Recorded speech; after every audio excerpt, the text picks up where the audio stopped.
Bom dia a todos, bom dia a todas, bom dia para você que nos assiste pela Pop TV em Sobradinho e Porto Alegre ou pela Cultural FM, nos escuta, né? Pela Cultural FM em Santa Catarina e no Rio Grande do Sul.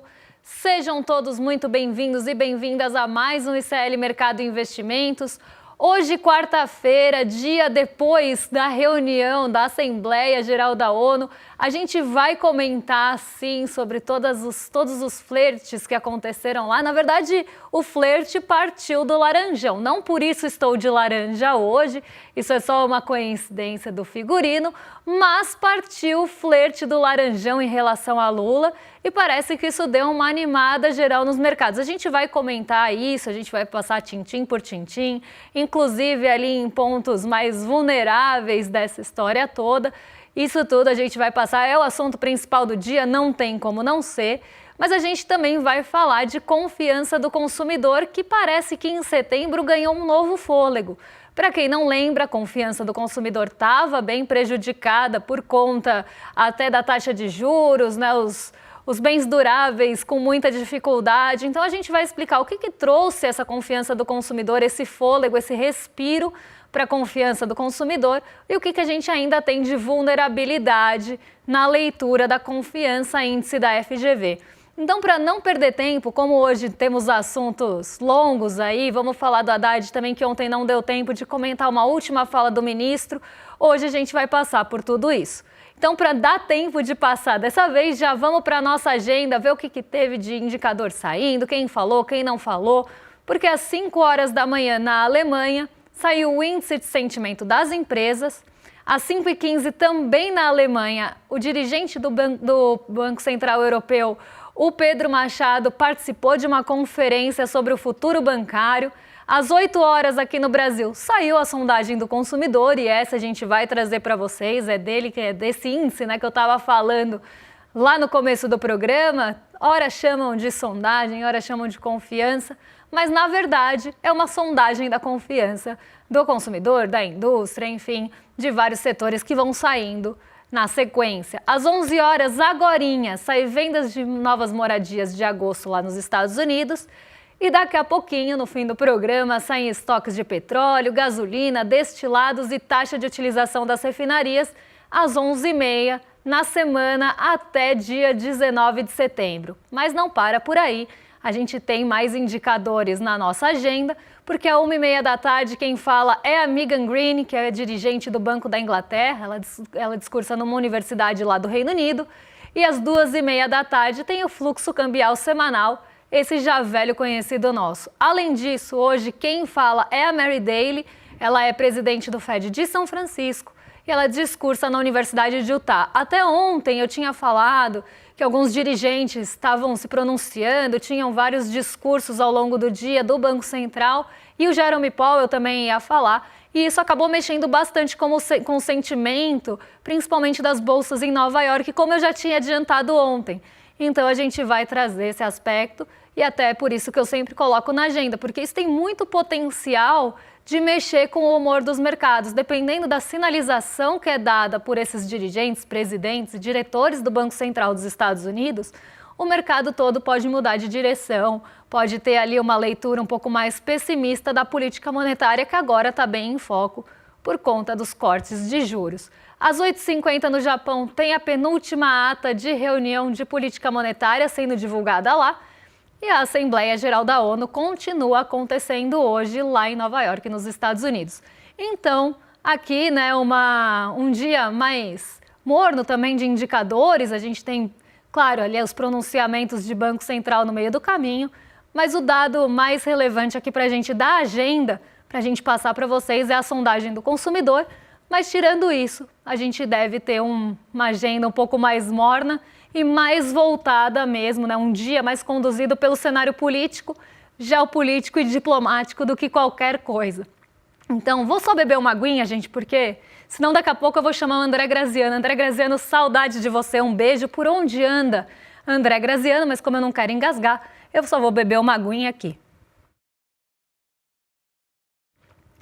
Afinal, né, ficar meia hora falando não é fácil quando a gente está com um pigarrinho. Agora vamos passar para o nosso primeiro assunto do dia. Vamos falar sobre a Assembleia Geral da ONU, porque deu o que falar, né? A gente teve todo o aceno do Donald Trump para o Lula, né? Depois de farpas serem trocadas, então o Lula foi muito crítico ao posicionamento de Donald Trump, falou sobre a soberania, afirmou que a nossa soberania é inegociável. Donald Trump também ali acabou falando sobre o Brasil, sobre aquelas coisas de sempre, sobre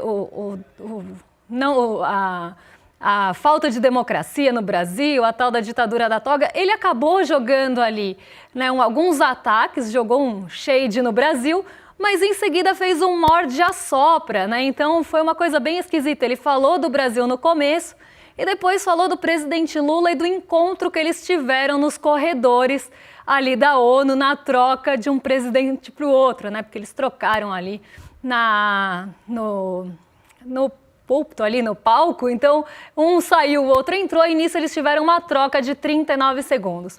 Então agora o mercado de investimentos vai virar um programa de relacionamentos, porque quanto tempo leva para você se apaixonar, né? Quanto tempo leva para você gostar de alguém? Será que 39 segundos são suficientes para você trocar olhares, um abraço e já perceber uma química rolando? Bom, não sei se para você funciona assim, mas para Donald Trump funcionou. Então até deixem no chat aí o que vocês acham disso, né? Será que não foi uma coisa muito rápida? Será que Donald Trump já estava pensando em relação a isso? Quais são os aspectos que estão envolvidos nesse afago, né? Nesse abraço que acabou acontecendo e nessa química excelente, segundo Donald Trump, que rolou em 39 segundos? Então, Laranjão parece um pouquinho aí carente, né? 39 segundos, veja bem.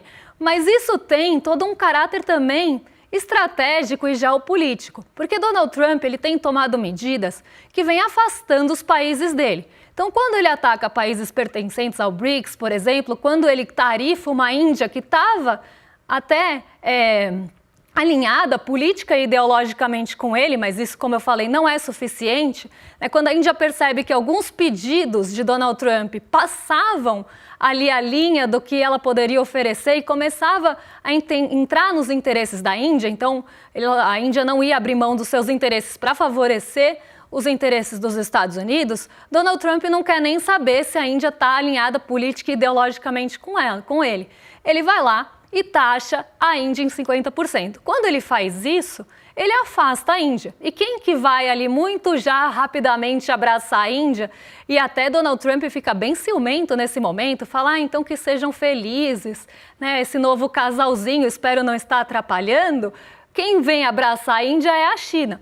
Então, quando os Estados Unidos se afastam dos países, porque começa a colocar tarifa, começa ali a atacar, né, a soberania daquele país ou os interesses daquele país, a China está louca para também trazer o país para o lado dela. Isso também vem acontecendo com o Brasil. A gente já tem uma relação comercial bastante grande com a China, bastante importante, é um dos nossos maiores parceiros comerciais, tem uma importância enorme, mas se os Estados Unidos se afastam, a China também vê naquele xadrez geopolítico uma possível movimentação para se aproximar ainda mais do Brasil. Então, Donald Trump está vendo que esse movimento também acontece. E aí vocês podem perguntar, e o Eduardo Bolsonaro nisso, né? Como é que fica, né, toda aquela sabotagem que aconteceu nos Estados Unidos, toda a tentativa de jogar água no chope do Eduardo Bolsonaro, que ele tentou desmarcar reuniões, tentou articular para desmarcar a reunião, tentou pedir sanções mais duras a ministros do Supremo, tentou fazer com que as nossas autoridades fossem sancionadas também. Ele sempre lutou contra o Brasil. É um patriota aí de mentirinha, né? Patriota só se for para lamber botas dos Estados Unidos, porque ele está contra os interesses do país, tentando favorecer um país estrangeiro em solo estrangeiro, mesmo que isso vá contra, né, a sua própria população do seu próprio país. Como é que ele fica nessa história? Como é que fica a família Bolsonaro nessa história? Eu vejo aqui, até num movimento mais estratégico e geopolítico nesse xadrez, que parece que Donald Trump já está percebendo, né, que essa família já é um peão que ele pode descartar no xadrez ali, já é um peão que pode ser derrubado. Por quê?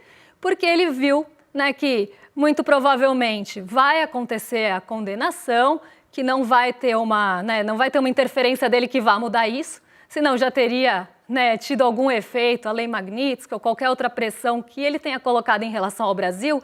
E como eu sempre falei, a família Bolsonaro para o Trump é um fantoche. Até em um outro vídeo que eu falo ali, faço um paralelo entre o Donald Trump, o Bolsonaro e a Sydney Sweeney, eu falo ali que os dois foram usados por conveniência pelo Donald Trump, para defender os interesses dos Estados Unidos. Se ele olhar para a família Bolsonaro e ver que aquela família não serve mais para defender os interesses dos Estados Unidos, porque já pode ser descartada, ele vai descartar como um jeans ali que não serve mais. Então, esse momento, parece que isso está começando a se configurar. Ele está vendo que talvez os interesses dos Estados Unidos não precisem daquela família para serem atendidos. Então, parece que a gente entra nesse momento do xadrez geopolítico, ainda que eles fossem um fantoche, algo que tenha sido usado ali por Donald Trump.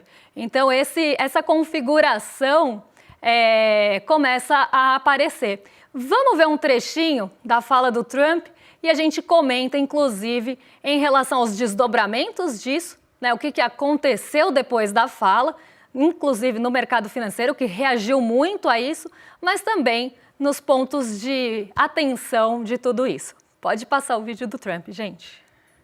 I was walking in and the leader of Brazil was walking out. We saw him and I saw him, he saw me, and we embraced. And then I'm saying, can you believe I'm going to be saying this in just 2 minutes? But we actually agreed that we would meet next week. We didn't have much time to talk, like about 20 seconds. They were in retrospect, I'm glad I waited because this thing didn't work out too well. But we did talk, we had a good talk, and we agreed to meet next week, if that's of interest. But he seemed like a very nice man, actually. He liked me, I liked him. But if you, and I only do business with people I like. When I don't like them, I don't like them. But we had, at least for about 39 seconds, we had excellent chemistry. It's a good sign. Bom, 39 segundos, né, gente? Até na redação a gente estava comentando, 39 segundos parece, para quem tem um pouco mais de idade como eu e assistia televisão nos anos 90, parece aquele programa de auditório do Silvio Santos, Em Nome do Amor, que ficava um com um binoclinho ali, olhando o outro, e aí tocava um Julio Iglesias, e isso era o tempo suficiente que a pessoa tinha para escolher o par, para levar para o bailinho e perguntar se a pessoa queria namorar com ela. Era mais ou menos assim que acontecia e parece que foi assim com Donald Trump também. Mas aqui a gente precisa ver alguns pontos dessa fala de Donald Trump, até para pensar nessa... Aí a química excelente, colocar aqui a química excelente entre Donald Trump gera onda de memes na internet. E memes muito bons, esse inclusive é excelente. Então a gente vê que não só toma a discussão no cenário econômico, no cenário político, mas também no departamento de memes das pessoas. Então, a gente começa a ter uma enxurrada de memes na internet falando sobre o assunto, foi o assunto mais comentado, então aqui não seria diferente, mas o que a gente precisa tomar cuidado é que Donald Trump sempre vai tentar colocar os seus interesses ali acima de qualquer coisa, Donald Trump é tipo o slogan do Bolsonaro na eleição, interesse acima de todos e poder acima de tudo. Ele tem essa diretriz, esse norte. Ele quer aumentar o seu poder, ele quer mandar no mundo e ele quer que os interesses dos Estados Unidos venham em primeiro lugar. Então, isso deve aparecer nessa tal conversa. Essa conversa que já tinha sido aventada em alguns outros momentos, deve acontecer por telefone na semana que vem, então todo mundo espera que haja essa conversa por telefone, o que é bom, porque aí não tem algum risco maior de uma armadilha ou algo assim, mas deve vir aí alguma conversa em relação, inclusive, às tarifas comerciais impostas ao Brasil.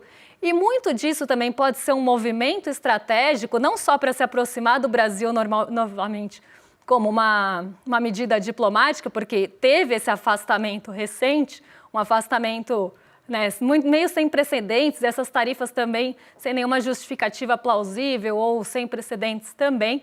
Então deve ter essa tentativa de aproximação, mas a gente também sabe que tem setores pressionando bastante lá nos Estados Unidos para que alguns itens do tarifaço saiam do tarifaço. Boa parte já está na exceção. Então, muito já está na exceção. Mais recentemente, a celulose entrou na exceção ao tarifaço. Só que a gente ainda tem itens importantes lá para os consumidores estadunidenses, como carne, café, né? As commodities, de forma geral, quando são tarifadas, elas geram um efeito em cadeia muito problemático. E a gente tem o aço também nesse caminho. Os três não foram excluídos e o aço ainda tem a sobretaxa além do tarifaço. Então, fica muito caro e eles estão no meio do processo produtivo. A gente está falando de matérias-primas. E isso encarece o bem final que chega principalmente na mesa do consumidor estadunidense. Então, o aço tem todo aquele problema de estar na cadeia produtiva e encarecer outros produtos também, mas encarecer a mesa é muito problemático, até porque a inflação era uma questão ruim para os Estados Unidos, foi uma das plataformas que elegeu Donald Trump. Então você tinha ali a inflação como um problema do governo Joe Biden que devia ser resolvido. E aí ele vai e coloca uma tarifa de 50% em itens que vão aumentar o preço da comida, né, do que vai para o prato do consumidor estadunidense, né, do americano de forma geral. Então isso é um problema que ele vai ter que enfrentar. Então talvez ele tenha, né, uma tentativa de amenizar isso sem falar que voltou atrás. Então ele vai conseguir negociar as tarifas, principalmente desses itens que já estão gerando pressão no governo dele, sem falar que recuou, mas sim porque teve uma conversa e algumas coisas foram determinadas ali nessa conversa. E isso pode vir como não uma mudança, né, uma mudança de rumo, de não falar que ele voltou atrás e que virou tarifake, que é o que poderia acontecer caso essas pressões aumentem em relação a Donald Trump, porque já está faltando carne, já está com problema de abastecimento nos Estados Unidos, porque os países que têm a menor tarifa e que estão exportando para lá não exportam na quantidade que o Brasil exporta. Então é isso que acontece quando você taxa um país que é um exportador de commodity alimentícia. Né? Eu acho que ele esqueceu desse ponto e que isso ia afetar na sua popularidade. Então tem também esse caráter de tentar mudar o rumo da coisa sem voltar atrás propriamente dito, ainda que volte atrás. Mesmo que converse, ele está voltando atrás. Mas aí parece um flerte, né? uma tentativa de morder e assoprar mesmo para tentar fazer essa conversa acontecer. Só tem que tomar cuidado com o que vem por aí. Afinal, Donald Trump é muito imprevisível, então ele pode falar isso num dia e mudar de ideia no dia seguinte. Eu até separei um trechinho para ler para vocês aqui, dessa vez eu deixei até com segurança para não perder, caso o meu computador desse problema, que é justamente de reação de banqueiros e empresários a tudo isso. Vamos ver o que eles falaram aqui, porque eu já separei. Banqueiros brasileiros respiraram aliviados com o sinal de que Lula e Donald Trump devem se encontrar na próxima semana. A expectativa é que a conversa reduza o chamado risco Magnitsky. Então, para banco, né, parece que veio um alívio, e aí eu vou fazer pequenas pausas para explicar a notícia, parece que veio um alívio porque reduziria o risco da lei Magnitsky afetar outras instituições ou outras autoridades brasileiras. E aí que ameaça os bancos com operação nos Estados Unidos, claro.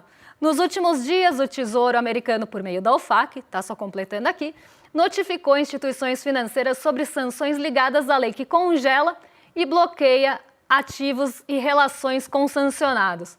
As novas medidas atingiram pessoas ligadas ao ministro Alexandre de Moraes, já punido em julho, aqui no caso, a sua esposa. Apesar disso, o setor financeiro avalia que o risco direto aos bancos diminuiu, mas empresários e diplomatas veem o diálogo de Lula e Trump como uma luz no fim do túnel, na pior crise dos séculos de relação entre os dois países. A CNI, Conferência Nacional da Indústria, e a Armichan também apostam que pode abrir caminho para aliviar tarifas e destravar relações comerciais, aqui com ressalvas também em relação a possíveis imprevisibilidades de Donald Trump mudar de ideia até semana que vem, caso alguém comece a falar alguma coisa para ele, né? A gente sabe que tem sempre aquele pernilongo que fica zumbindo na cabeça ali, sabe? Quando a gente vai dormir, fica um pernilongo rondando. É quase Eduardo Bolsonaro, na cabeça ali de Trump, e principalmente de outros secretários de governo, ele, Paulo Figueiredo, tem feito um desserviço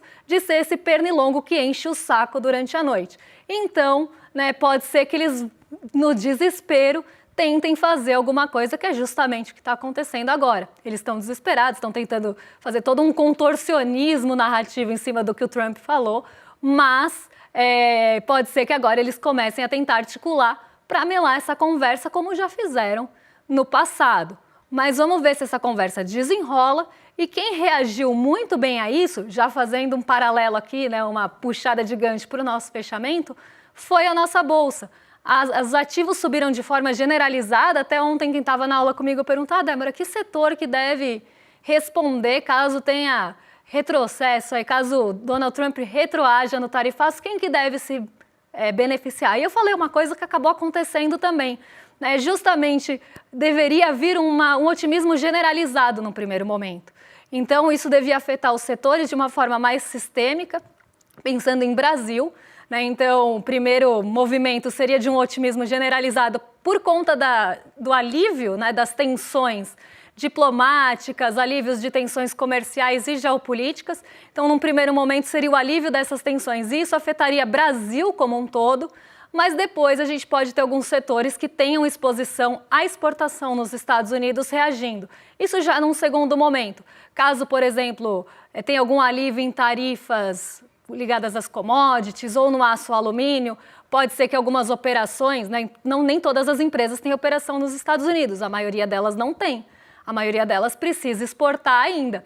Então, e não devem ter também no curto, médio e longo prazo. Mas, por exemplo, a Gerdau tem operação nos Estados Unidos e se safa ali um pouquinho do movimento. Agora, as outras operam aqui no Brasil, as plantas estão aqui, elas exportam para os Estados Unidos. Então, caso tenha algum alívio nesse setor, ele deve responder com um pouco mais de força. Caso a gente tenha algum alívio no setor de proteína, né, principalmente ali das carnes, a JBS tem operação nos Estados Unidos, as outras não têm. Os outros frigoríficos exportam para os Estados Unidos, não tem a parte da produção lá. Então também deve ter um alívio nessa pressão que tem no setor de frigoríficos. Então, dependendo do que vier dessa conversa, primeiro a gente vai ter um alívio mais sistemático, mesmo que foi o que a gente viu acontecer ontem, que a Bolsa subiu 0,91%, então que vai pegar o Brasilzão como um todo, justamente mais pela questão política, geopolítica e diplomática. Então você está tirando um ponto de pressão, principalmente de bancos também, que tem toda a preocupação com a Lei Magnitsky, como falou a notícia que eu li aqui para vocês. Então isso deve acontecer, mas de forma generalizada. Num segundo momento, se vierem alívios nas sanções de Lei Magnitsky, por exemplo, os bancos devem suspirar um pouco, né, respirar um pouco, ter um pouco mais de fôlego. Se vier no setor de carnes, os frigoríficos devem responder um pouco mais. Se tiver alguma determinação em relação a aço, aí setores de metalurgia e mineração podem responder mais rapidamente. Então depende do que foi acordado, mas de forma geral, o otimismo vai acontecer. E eu tinha explicado isso, e aí veio o fechamento e mostrou que foi o que aconteceu ontem. Porque não teve, claro que o setor bancário teve uma resposta maior, justamente pelo que eu li aqui, que é o alívio do risco Magnitsky, né, que foi como eles chamaram. Banco do Brasil, principalmente, teve uma alta de mais de 3%, porque o Banco do Brasil tem folha de pagamento de ministro, então qualquer sanção poderia afetar mais o Banco do Brasil, inclusive, colocar o Banco do Brasil numa situação ruim. E aí veio esse alívio ontem, principalmente já na expectativa de que a conversa vai acontecer. Então, outra coisa que a gente sempre tem que ter em mente é que tudo acontece na expectativa, não no ato. Então, pode ser que antes da conversa acontecer, antes do telefone tocar novamente, você vai ter todos os ativos já se acomodando em patamares, se preparando para aquilo acontecer. E foi o que aconteceu na nossa Bolsa ontem. Já o dólar caiu para 5,27, abaixo do 5,30, que vinha sendo um ponto de resistência para furar. Então, ontem a gente teve uma queda de 1,10% no dólar, que levou a 5,27, mas o movimento não foi positivo em Nova York, justamente porque a gente teve uma movimentação em Nova York mais pautada pelos dirigentes do Fed. Os dirigentes do Fed não tiveram consenso nas suas falas e muitos deles sinalizaram cautela em relação aos próximos cortes de juros nos Estados Unidos. Ninguém quis cravar, basicamente ninguém quis falar que vai cair mesmo ou a magnitude que vai cair. Todo mundo ficou meio que falando, tem que ver os dados, né? Vamos ver, a gente vai se falando, e ninguém quis cravar nada. E aí trouxe incerteza em relação aos próximos cortes, e isso deu uma secada no apetite pelo risco, deu uma jogada de areia aí no otimismo da galera em Nova York. Então a gente tem a queda do dólar aqui e a alta da Bolsa muito ligada a essa fala de Donald Trump e essa expectativa pela conversa, mas lá em Nova York o motivo foi outro, o buraco foi mais embaixo e estava muito ligado aí a expectativas de juros. Por isso que eu falei, ontem um monte de dirigente do Banco Central falou e isso tinha grande potencial de mexer com os ânimos. Não chegou aqui porque o otimismo foi maior. Mas poderia, se a gente estivesse num dia mais morno e não tivesse toda essa Assembleia da ONU, essas falas acontecendo, muito provavelmente a gente tinha caído junto. O programa já está chegando no final, então amanhã a gente fala da confiança do consumidor com vocês e eu quero fazer um convite, porque a gente está num momento que muita coisa está acontecendo. Então Donald Trump fala uma coisa de manhã, os ativos vão para um lugar, aí tem uma fala lá do Banco Central dos Estados Unidos, tem expectativa de queda de juros, os juros aqui vão também para outra direção. E nessa movimentação toda, você pode ficar com muita dúvida do que fazer, onde eu coloco meu dinheiro, onde eu protejo o que eu juntei até agora, tem risco de eu perder. E se você não quer cair em nenhuma cilada, né, nenhuma informação ali, direção incorreta que alguém pode te falar e quer ter autonomia para tomar as suas próprias decisões, para saber, né, como é que você reage em determinados cenários, ou até pensando, tem algumas dívidas, como é que eu penso nisso nesse cenário de juros mais alto? Será que elas estão com uma taxa de juros muito cara? Será que não está? Então, tudo isso faz parte de liberdade financeira. A gente fala em liberdade financeira, logo vem, né, sei lá, um parente ali, influencer que tem nome de parente na cabeça, porque fala bastante disso, mas na verdade a liberdade financeira é sobre autonomia, sobre você olhar para um determinado cenário, para você olhar para um determinado investimento e falar, isso aqui eu gosto, isso aqui eu não gosto, nem vem para cima de mim, né, para cima de Moá só se voar, então não vem com essa cilada para mim não. Isso é liberdade financeira, é você ter liberdade de trabalhar o seu dinheiro por conta própria, pensando com a sua cabeça. E a gente, sabendo disso, fez uma aula especial para vocês. Então, no dia 28, aqui ó, 28, apontei para o lado errado, né? 2 vezes. Dia 28 de setembro, às 8 horas da noite, a gente tem um encontro marcado no domingo. Eu estarei aqui também, além de Eduardo Moreira, e a gente vai conversar sobre liberdade financeira. Para se inscrever, quer participar disso? Não quer ficar de fora? Quer aprender a colocar o seu dinheiro no lugar certo? Quer saber tomar suas decisões ou até mesmo fugir de cilada? iclmercado.com.br, valorize uma professora, se inscreva aqui no nosso link ou no QR Code que está no cantinho da tela, é só apontar a câmera que você já vai para o link de inscrição. Não perde o dia, é lembrado, ganha o ingresso para participar da aula que vai ser gratuita. E ainda tem um encontro comigo e com o Edu, que eu acho que vale bem a pena. Então, já sabe, iclmercado.com.br. E agora, arrasto para os meus vizinhos de cima, porque Roberta Garcia e Guga Noblat já estão a postos para receber vocês. E eu me despeço aqui, volto amanhã para falar o que mexe com o seu bolso, com a nossa bolsa e com as nossas vidas.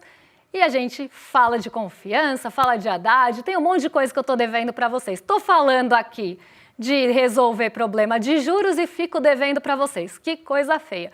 Mas amanhã eu resolvo isso. Um beijão e até lá. Você morre de medo de fazer um investimento que não seja caderneta de poupança ou o CDB do seu banco? Que bom! Que bom, claro, porque o medo é uma coisa que protege a gente. E enquanto você não adquirir o conhecimento que você precisa ter, fique com o teu medo, para não cair em nenhuma dessas roubadas que estão o tempo inteiro sendo oferecidas na internet. O que eu venho te dar hoje é um presente. No dia 28 de setembro, um domingo, às 8 horas da noite, eu vou dar uma aula para te ensinar todo o básico de finanças e investimentos de uma maneira muito simples. O Guia da Liberdade Financeira. Domingo, dia 28, às 8 horas da noite. Don't waste my time. Na loja Sou ICL você encontra camisetas, canecas, mochilas e bonés que carregam ideias.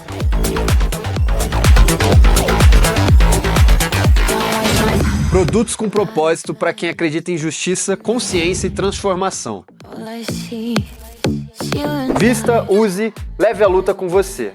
Acesse souicl.com.br e escolha o que representa você. ICL, souicl.com.br, tá tudo lá. my